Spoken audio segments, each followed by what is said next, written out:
ओम श्री गुरुवे नमः।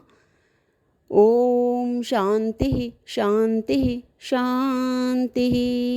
ओम। प्रणाम भगवान स्वामी अखंडानंद सरस्वती जी महाराज जी के दिव्य ग्रंथ अप्रोक्षानुभूति प्रवचन से हमारा मंत्र नंबर 89 चल रहा है भगवान, जिसका नाम है मननशील की रहनी। तो स्वामी जी संगति में बता रहे हैं कि भाई ज्ञानी इस प्रकार रहे, ऐसा आदेश तो शास्त्र भी नहीं दे सकता, किंतु सब आत्मा ही है। इस प्रकार मनन निधिध्यासन करने वाला जो साधक है वह कैसे रहे, यह बतला रहे हैं। तो मंत्र का अर्थ है, हे महामतिवान, निरंतर अपने स्वरूप का चिंतन करते हुए और प्रारब्ध पूर्णतः भोगते हुए समय व्यतीत करो। इसमें उद्विग्न होना उचित नहीं है। महामते, आपकी मति बहुत बड़ी है, ब्रह्म अधिष्ठात्री है, ब्रह्म विषय है, वह छोटी नहीं है। अपने आप को जानो, संसार में राग द्वेष किए बिना जो समय बहता जा रहा है उसे बहने दो। जो अच्छा बुरा जन्म मृत्यु सुख दुख आदि समय की गति में बह रहे हैं उन्हें बहने दो। तुम सर्वत्र सब में परमात्मा को देखो। स्थावर जंगम सब परमात्मा का स्वरूप है।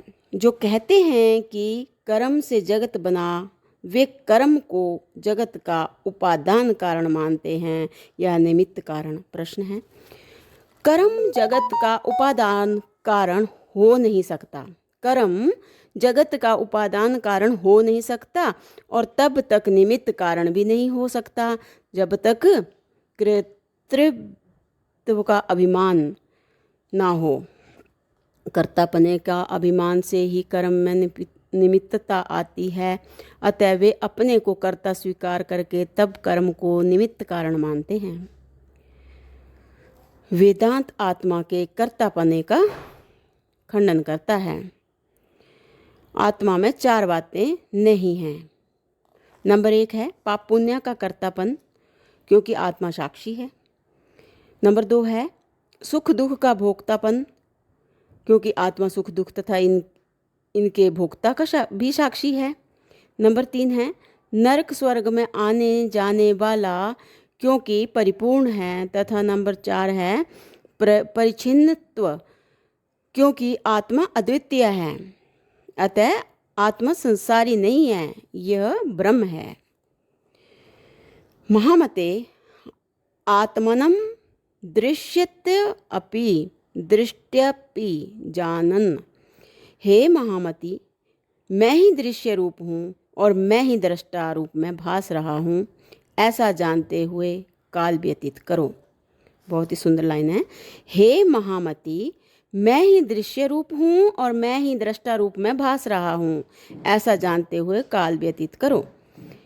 प्रारब्धम अखिलम भुंजन। प्रारब्ध का अर्थ है प्रारंभ किया हुआ। जैसे बाण छोड़ दिया तो वह चोट करेगा ही। सेनापति ने कहा, शस्त्र रख दो। अब जो बाण छूट गया वह तो लौटाया नहीं जा सकता। हाँ, दूसरा बाण नहीं छोड़ा जाएगा। इस छूटे हुए बाण का नाम प्रारब्ध है, जिससे देह इंद्रियादि का निर्माण हुआ है। उस प्रारंभ को बोल रहे हैं कि जिससे देहादि का निर्माण हुआ है, उस प्रारंभ हो चुके कर्मों की राशि का नाम प्रारब्ध है। प्रारब्ध अपने शरीर के भीतर रहता है। अतः एक मनुष्य के प्रारब्ध का दूसरे मनुष्य के प्रारब्ध से कोई मेल नहीं है। जैसे किसी ने किसी को लाठी मारी, इसमें लाठी मारने वाले ने पाप किया। जिसे लाठी लगी उसे प्रारब्ध से लगी, अन्यथा लाठी चूक भी जा सकती थी। एक चोर ने चोरी की और पकड़ा गया तो बोला, तुम्हारा प्रारब्ध ही ऐसा था कि तुम्हारा धन चोरी हो जाए। तुम्हारे प्रारब्ध ने मुझे प्रेरणा देकर चोरी कराई। यह तर्क ठगी का तर्क है। जिसकी चोरी हुई उसके प्रारब्ध से हुई, यह बात तो ठीक है, किंतु जिसने चोरी की उसने पाप किया।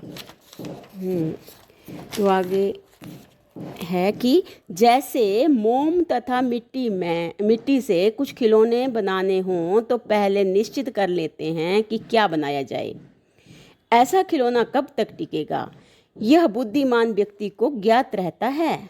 उससे कौन कौन से खेल खेले जाएंगे यह भी निश्चित रहता है। ऐसे ही प्रारब्ध 3 बातें बनाता है: जाति, आयु और भोग। जाति का अर्थ है मनुष्य, पशु, पक्षी, कीट, पतंग आदि। अच्छा। नंबर 2 है प्राणी जब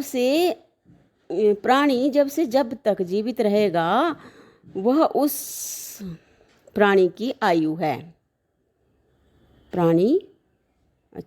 आयु के लिए बताया कि प्राणी जब से जब तक जीवित रहेगा वह समय उस प्राणी की आयु है। नंबर 3 है भोग। उसे धन, मान, स्वस्थ, रोग, संयोग, वियोग आदि के द्वारा सुख दुख के कितने निमित्त कब कब प्राप्त होंगे, ये जो है वो भोग है। तो आगे बता रहे हैं कि इस प्रकार प्रारब्ध से जो जाति मिली है, जो आयु है, और उसमें सुख दुख के जो निमित्त आते हैं उनमें उद्विग्न मत हो बनो। उन सब का शांत तटस्थ भाव से भोग करते रहो। तो भगवान यहाँ पर हमारा जो ये मंत्र नंबर 89 की व्याख्या है, मननशील की रहनी, ये यहाँ पे विराम लेती है। प्रणाम भगवान। ओम शांति ही शांति ही शांति ही ओम।